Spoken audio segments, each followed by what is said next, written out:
Runs എങ്ങനെയാണോ quantised അതുപോലെ ചാർജും എന്താണ് ക്വാണ്ടൈസ്ഡ് ആണ്. Charge is also quantised. അതിനർത്ഥം എന്താ? ചാർജിന് തോന്നിയ വാല്യൂസ് എടുക്കാൻ പറ്റുമോ? പറ്റില്ല. ചാർജിനും തോന്നിയ വാല്യൂസ് എടുക്കാൻ പറ്റില്ല. സാർ പിന്നെ എങ്ങനെ പറ്റുക? എന്തൊക്കെ പറ്റുമെന്ന് നോക്കാം. സീറോ ചാർജ് പോസിബിൾ ആണോ? പോസിബിൾ ആണ്. ഒരാൾക്ക് നെറ്റ് ചാർജ് ഇല്ലെങ്കിൽ സീറോ ചാർജ് ആണ്. സീറോ ചാർജ് പോസിബിൾ ആണ്. തൊട്ടടുത്ത ചാർജ് എന്തായിരിക്കും? സീറോ കഴിഞ്ഞാൽ പിന്നെ എന്തായിരിക്കും എടുക്കാൻ പറ്റുക? 1 കൂളും വേണോ? 1 കൂളും വേണോ? അങ്ങനെ ആയിരിക്കും. 0, 1 കൂളും, 2 കൂളും, 3 കൂളും അങ്ങനെയാണോ? അങ്ങനെയല്ല. 1 കൂളുമ്പിനേക്കാളും ചെറിയ ചാർജ് ഒക്കെ എടുക്കാൻ പറ്റും.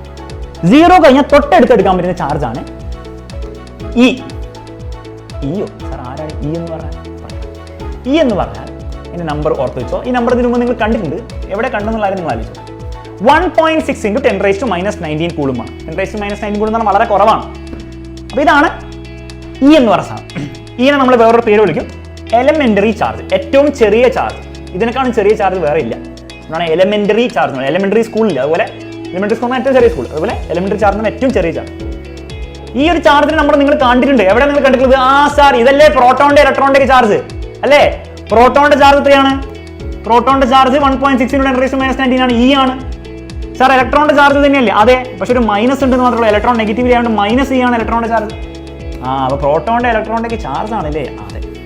അപ്പൊ 0 കഴിഞ്ഞാൽ അടുത്തെടുക്കാൻ പറ്റുന്നതാണ് ഇ ആണ്. ഇ എന്ന് പറഞ്ഞ നമ്പറാണ്. അതിന്റെ അടുത്ത് ഏതായിരിക്കും നിങ്ങൾ ഗസ് ചെയ്തേ? 0 ഇ. പിന്നെന്തായിരിക്കും? പിന്നെ നേരെ 2e പറ്റുള്ളൂ.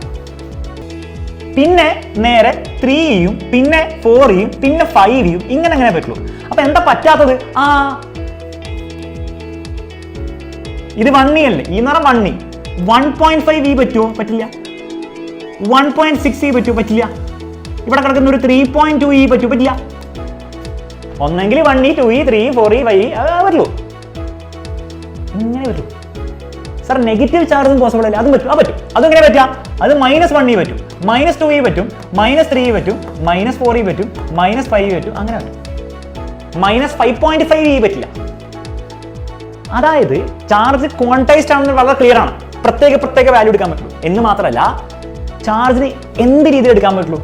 ജനറൽ ഫോം എഴുതിയാൽ charge Q = 1e, 2e, 3e, 4e എന്നൊക്കെ നമുക്ക് എന്ത് പറയാം? Ne എന്ന് പറയാം. എന്ത് പറയാം? Ne എന്ന് പറയാം. അത് ചാർജ് എപ്പോഴും Ne എന്ന് പറഞ്ഞ രൂപത്തിലുണ്ടാവുള്ളൂ. ആരാണ് സാർ N? N എന്ന് പറഞ്ഞാൽ 1, 2, 3, 4 എന്ത് വേണം? -1, -2 അതും ആവാൻ പറ്റും. ഓക്കെ. അപ്പൊ N എന്തൊക്കെ വാല്യൂ എടുക്കാം? മറക്കരുത് 0 എടുക്കാം കേട്ടോ. 0 പിന്നെ +or -1, +or -2 അല്ലെ? +or -2 ഓക്കെയാണ്. മക്കളെ, +2 ഏരിയ ബാച്ചിന്റെ ക്ലാസ്സുകൾ സ്റ്റാർട്ട് ചെയ്തു. ബുദ്ധിമുട്ടില്ലാതെ പഠിക്കണമെങ്കിൽ എത്രയും പെട്ടെന്ന് അഡ്മിഷൻ എടുക്കാം.